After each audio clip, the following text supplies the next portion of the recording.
May nagkwentuhan na magkaklase habang sila ay ongoing yung graduation nila. At sabi ni isa, pagkatapos ng graduation natin ngayon, ano ang plano mo? Pagsagot ng kaibigan niya at sabay buntong hininga, abay, pagkatapos ng matagal nating practice, pagkatapos ng pag-aaral, pagkatapos ng graduation, kakain ako na napakarami. Magmimerienda muna ako. Well, kaya ako ito nabanggit sapagkat alam natin, ang tinatanong ng kaibigan niya is, anong plano mo after graduation, anong course, anong susunod mo hakbang. But somehow yung ganong typical na usapan, bagamat biruan, nagpapakita lang po ng aimlessness. Walang direksyon. Walang specific na tutukoy yung landas. Siguro nga sa dami ng kapagudan, sa dami ng kaabalahan, ang katawan niya may humaharap na ng kapahingahan, ang tao tuloy ayaw nang magpatuloy sa buhay. Sa krisis na dinadaanan natin ngayon at mga pagsubok, napakarami ang nag-give up and they live a life that is aimless. Walang direksyon. They just drift away. Ang malungkot dito, nauwi sa kapahamakan. Magandang araw po sa inyo lahat. Ito po yung lingkod, Fred de Guzman, ang life coach ng Squad 240 ng PNP Santa Maria. Piling po natin na ating buting mga squad members. At salamat po sa inyo na nakikinig sa atin dito sa Bulacan, sa buong bansa, and then outside the country. Kailangan natin mag-aral ng salita ng Diyos, and particularly this portion, we need to live a life with purpose. Yung layunin ng Diyos sa ating buhay ay ma-accomplish. Tayo mismo na may katawan, maging malinaw yung panawagan ng Diyos. Hindi po yung mga ministro lamang, pastor, ang may calling ng Diyos. Pati po yung ating mga butihing kapulisan, men and women in uniform, are called by God for a specific purpose. Lahat po tayo ay merong itinalagang layunin ang Diyos. Kaya nga ho, kung lalo nating mauunawaan, mas maganda ho ang tinatahak natin landas. Pasalamat tayo sa Diyos. Dahil bagamat hindi alam ng marami kung ano yung layo ng Diyos, sa kanyang kapangyarihan at biyaya, natatahak pa rin natin. Nga lang ho, parang laging sablay. Pero kung matutunto natin talaga yung malinaw na layo ng Diyos, mas magiging pakinabang tayo sa kanyang kaharian at magiging masaya ang ating buhay. I remember I was dreaming of becoming an architect. Hindi po niloob ng Diyos. Minagaling ng magulang namin na pag-aralin kami na accounting. Hindi po niloob ng Diyos. Sapagat ang layo niya sa aking buhay ay maging lingkod niya. At nung malaman ko po yun, bagamat maraming mga pagsubok, naging maganda ang tinatahak na landas. Hindi po magiging battle-free, burden-free. Hindi ho. Ang maganda nito, kahit anong hirap ang dinadaanan natin, as long as you knew you are living your purpose, mas maganda.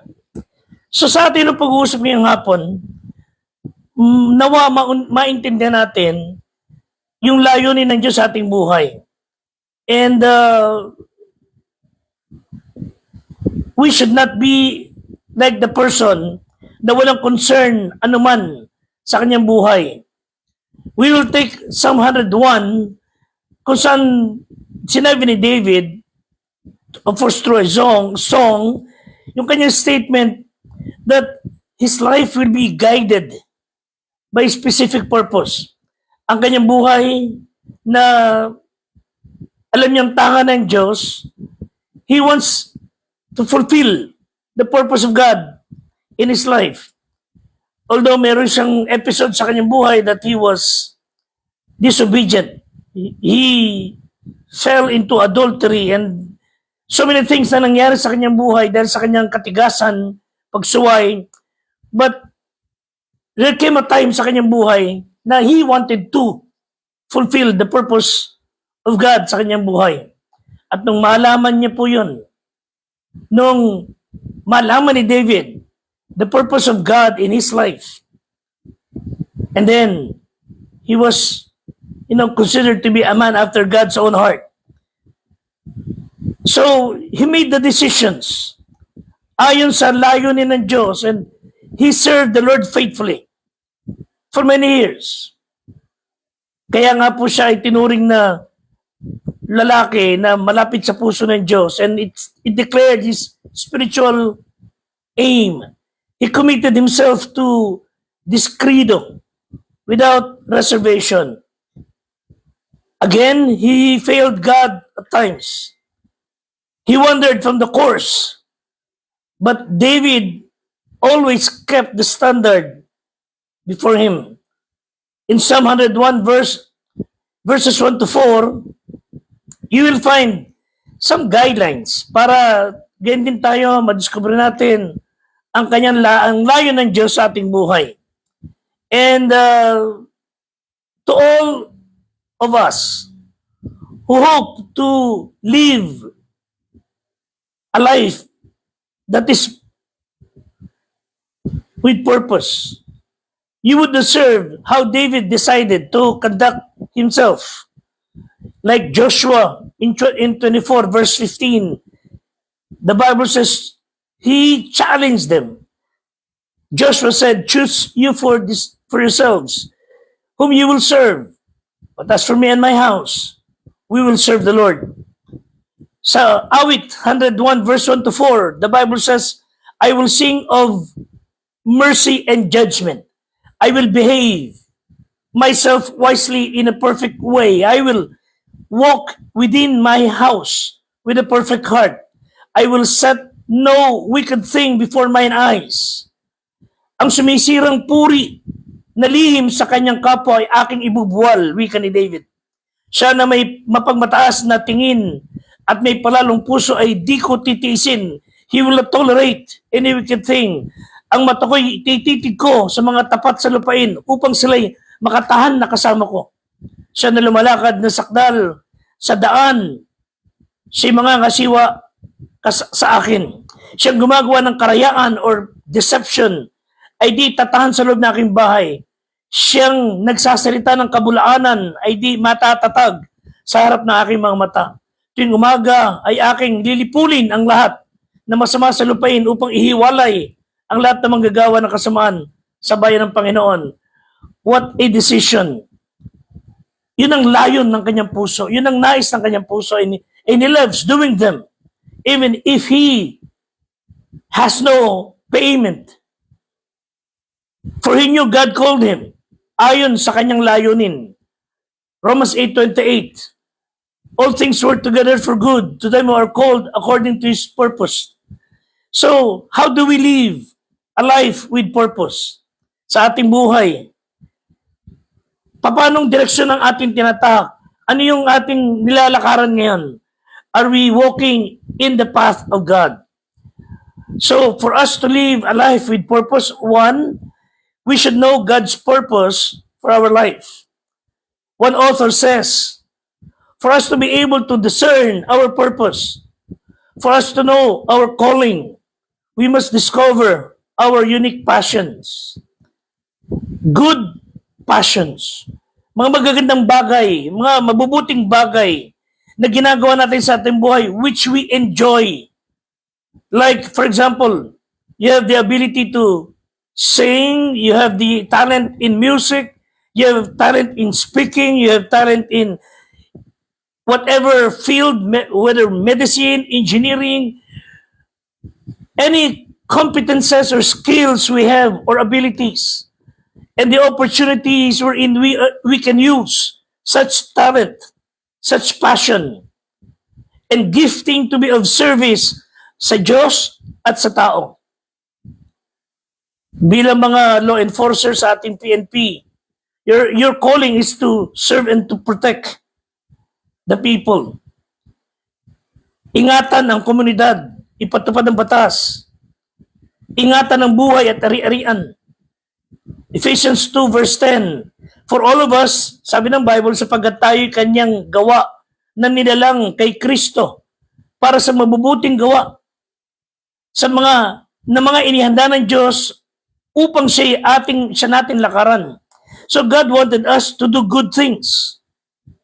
Bilang mga Kristiyano, larawan po yan, tatak po yan, bunga po yang paggawa ng mabuti, paggawa ng tama, bilang tunay na mananampalataya. So know God's purpose for your life. Secondly, realize that our purpose is to be a blessing to others, not for our benefit, not for our own interest, for us to be a blessing to others. So God blesses us when we follow His call, when we do His will. In the process, others will benefit. So the principle is Proverbs 11:24 to 25, may nagsasabog at tumutubo pa at may humahamak naman ng higit kaysa karampatan, ngunit nauuwi lang sa pangangailangan. Ang kaluluwang mapagbigay ay tataba at siyang dumidilig ay madidilig din. So when we kept on doing God's purpose in our life, we will be a blessing and others will benefit. Genesis 12:3, at pagpapalain ko ang mga magpapala sa iyo at susumpain ko ang mga susumpa sa iyo. Pagpapalain sa iyo ang lahat ng angkan sa lupa. So, know God's purpose for our life. Realize that your purpose is to be a blessing to others, to honor God. Of course, thirdly, we need to follow God's purpose. When you know His calling, when you know His purpose, do what you're called to do. Do what God has told you to do. So when we discover the purpose of God, obey. That's one big word. Obey. God's purpose for us will have His promise that He would provide to enable us to fulfill the purpose. And we have to trust God completely. Tulad ni Abraham, Hebrews 11:8, sa pananampalataya si Abraham nang tawagin ay tumalima upang pumaroon sa isang dako na kanyang tatanggaping mana at siya'y yumaon na di nalalaman kung saan siya paroroon. Although we do not know exactly what would happen, what would be ahead of us, we are sure that God is already there. If we knew kung ano tawag ng Diyos, kung ano sinasabi ng Diyos, just obey. He will never fail us. So, why do we exist? Why do you exist? What's the purpose of your life? Ano layunin ng Diyos sa iyong buhay? Bakit ka narito sa lupa? Siguro iba, ang isip nila para maging nuisance. Ang ibang tao, akala nila sila tinalaga ng Diyos para mangonsumi ng kapwa, para mambuli, para magpabigat. And they happy doing that sa kapwa-tao. That is of the devil. Tinanong naman natin sa ating sarili, ano ba talaga layo ng Diyos? Importante yun na malaman natin. I discovered that 40 years ago. And if you will just be honest, Panginoon, anong gusto mong gawin ko sa buhay ko? If you are called to be a law enforcer, be the best personnel. If you are called to be a pastor or preacher, be the best pastor. Study. Keep on studying. Keep on learning. So kung ano yung disenyo ng Diyos sa ating buhay, fulfill it. Alamin natin, pag nalaman natin, let God be glorified, magnified. Pagka hindi natin sinunod ang layo ng Diyos, nagtatagumpay tayo na mabigo. Huwag naman sana. So we are successfully right when we do what God called us to do. So nilikha tayo ng Diyos for a purpose. Iniligtas tayo ng Diyos sa ating mga kasalanan para i-share ang mabuting balita sa iba. Hindi lang pupunta ka lang sa langit. Hindi lang iniligtas ka just to be a satisfied sitting saint. God saved us to tell others na merong Savior, na merong Jesus na tagapagligtas. Alam ng Diyos, mga kapatid, na gagawin sa atin. When we search for answers, ang Diyos lagi merong tugon. Let's just trust Him. In Psalm 139, we will learn more about what God wanted us to do, and higit sa lahat, God knows all about us. God knows all about us. Wala pong hindi alam ang Diyos tungkol sa atin.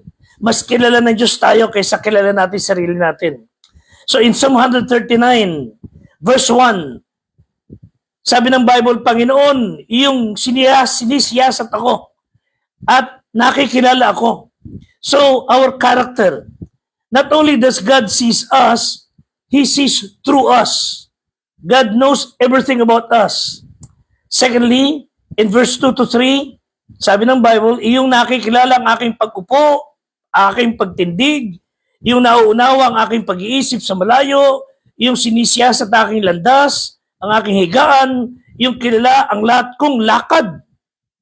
Not only our character, God knows your conduct. It tells us that there is not a move na ginagawa natin that God doesn't see. God knows all our move. Alam niya ang galaw natin. Alam niya kung saan tayo nagtutungo. Alam niya kung ano iniisip natin. God knows your contemplations. Ano mang iniisip mo ngayon, ano man ang pinaplano mo in the future, God knows all about it. Sabi sa verse 2, iyong nauunawa ang aking pag-iisip sa malayo. God knows your conversation, your kind of life. Verse 4, sapagkat wala pa ang salita sa aking dila, ngunit narito, Panginoon, natatalastas mo na ng buo. Before you have such words na sasabihin, alam na kagad ng Diyos. Kaya mag-ingat tayo sa ating mga sinasabi. Matthew 12:36, we will give an account of every word spoken. Kaya po pagka tayo walang saysay magsalita, nagsasayang ng salita, naninira ng kapwa, walang kwenta sinasabi, every idle word will be accounted sa mata ng Diyos. So God is always with you. You and I may be far from God, but He is always with us. He knows all about us. Verse 5, iyong kinulong ako sa likuran at sa harapan. Inilapag mo ang iyong kamay sa akin. And then sa Jeremiah 23:24, may makapagkukublibang sino man sa lihim na dako na di nakikita ng Diyos. Sabi ng Panginoon, di ba pinupuno ko ang langit at lupa? God sees everything. Walang maililihim. Can death hide us from God? No. Death cannot hide us from God. When we die, God is still sees us. God still knows it.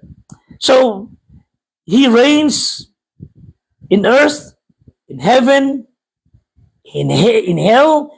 He is over it all. Wala tayong mapagtataguan. When we die, He's still there. Sa verses 7 to 8, whither shall I go from thy spirit, or whither shall I flee from thy presence? If I ascended up into heaven, thou art there. If I make my bed in hell, sabi ng Bible, behold, thou art there. Saan tayo magtago? Wala tayong mapagtataguan. Nakikita tayo ng Diyos. Death cannot hide us from God. Distance, it cannot hide us from God. Naisip niyo na bang God never goes anywhere? Bakit? Kung saan magpunta, andun siya. Because God is omnipresent. He is already there. Whenever you run, God will meet you when you get there. Verses 9 to 10, if I take the wings of the morning and dwell in the uttermost part of the sea, even there shall thy hand lead me, thy right hand shall hold me. Wala naman pa tayo mapagtataguan, mapagtatakasan, ba't pa tayo lalayo sa Diyos? Sasakit pa katawan natin, magkakasala pa tayo, makipagkaisa na tayo sa Diyos. Can darkness hide us from God? No way. You cannot hide from God in the dark. He is the light. Walang dilim sa Kanya. Kitang-kita niya tayong lahat. May camera nga, kahit madilim, kita na sa paligid. Mata pa ng Diyos. So light is not there to enable God to see. Even in the dark, God can see us. 11 to 12. Kung sabihin ko, tunay na tatakpan ako ng kadiliman at ang liwanag sa palibot ko ay magiging gabi. Ang kadiliman man ay di nakakukubli sa iyo. Kundi ang gabi ay sumisilang na parang araw ang kadiliman at kaliwanagan magkapares sa iyo. So God has made a wonderful purpose para sa iyo. Wala tayong mapagtataguan. Either you be on His side or you will be against Him. Kumampi na tayo sa Diyos. Makipagkaisa na tayo sa Kanya. Tayo mga Kristiyano, you may run, you cannot hide. Sa dulo, magkikita pa rin tayo ng Diyos. Yan po sabi ng Bible sa verse 13 and 15. He formed you before in our mother's womb. He was wonderful plan para sa ating buhay. In short, David said, I will praise thee, for I am fearfully and wonderfully made. Marvelous are thy works that my soul knoweth right well. My substance was not hid from thee, when I was made in secret and curiously wrought in the lowest part of the earth. So ikaw at ako, lagi nasa puso ng Diyos. God knows us, and God loves you. Mahal kayo ng Diyos, and He wants to bless us. He wants to build us up. Verses 17 to 18. How precious are thy thoughts unto me, O God. If I should count them, they are more in number than the sand. Tayo, kung isipin natin naman natin sa buhay, minsan isa, dalawa, 3 beses, o 24 hours lang. Minsan nawawaglit sa ating isipan. Mga kapatid, the way God sees you, the way God thinks about you, is endless. It's more than the number of the sand. Ganun kabagsiko. Hindi natin maarok kung paano tayo nakalilimot sa ating mahal sa buhay. Kaminsan, God will never forget us. He wants to bless us because He loves us. So how do we respond to a loving God? How do we respond to Him who wants to live His purpose in us? Simply this. Our response to Him is to do His purpose. God made us to know Him, to love Him, and He wants to love us and to be loved by us. So our response to Him is to have a life with purpose. Kung ano yung pagkalikha sa atin ng Diyos, diyan kayo tinalaga as PNP personnel, tinalaga kami sa ministry as we are, tinalaga kayo as accountant or whatever, kung ano layo ng Diyos, be the best person and do what God wants you to do at the moment. At malululati po ang kanyang kalooban. As I have shared sometime, there was a man who thought na kayang layunin sa buhay, makita kanyang idol. At yung makita niya yung idol niyang yun, pinangarap niyang ito'y saktan. And finally, killed him. You might remember the name Mark David Chapman in 1980. He was so obsessed with John Lennon. He tried to stalk him anywhere, sunod siya ng sunod. Finally, nung makita niya sa tapat na apartment, point blank, he shot his idol. He thought that's his aim in life. No, that's Satan's aim, to kill and to destroy. Let me tell you another story. Nung lumabas yung Ford na sasakyan, maraming tao nagbilihan. Siyempre, pasikat lahat. One time, isang Ford tumatakbo sa haba ng highway at bigla itong huminto at hindi malaman ng drive kung ano gagawin. In-start, engine, in-start. Then, habang tinitingnan niya kung paano gagawin, dumating ang isang may sasakyan ding Ford. At sabi sa kanya, Sir, can I help you? What seems to be the problem with your engine, with your Ford? Sabi niya, hindi ko alam kung ano gagawin ko. If you can help me, that's good. So, binuksan uli yung hood and then kinalikot ng taong yon. Then sabi niya, you crank it. Then nag-start. Tuntua yung tao. Then nagpaalam yung tumulong. Ah, by the way, sabi nung tinulungan, what is your name? Henry Ford. Alam niyo mga kapatid, the one who built the vehicle can know how to run it. And God who created you and me knows how to run us. Wonderfully, successfully. Salamat po sa Panginoon sa ating pag-aaral. Please keep on praying for our Squad 240. Pray for Patrolman Reginald de la Cruz, Patrolman Francis Lloyd Legardo, Police Corporal Aristotel Bayani. Pray for Police Staff Sergeant Adio Burgess, Police Master Sergeant Fernando Datig, Police Master Sergeant Rudolph Cesar Ramos, Police Master Sergeant Ryan Garcia, Police Senior Master Sergeant Wilray Guillermo. Pray for Police Senior Master Sergeant Carlito Mendoza Jr. Padalangin niyo rin po ang aming Assistant Squad Leader na si Police Executive Master Sergeant Sir Joseph Aquino, and also our Squad Leader si Police Major Romeo de Guzman. Salamat po sa inyo lahat. God bless us all and may God give you peace. Until next time, ingat po tayo lahat.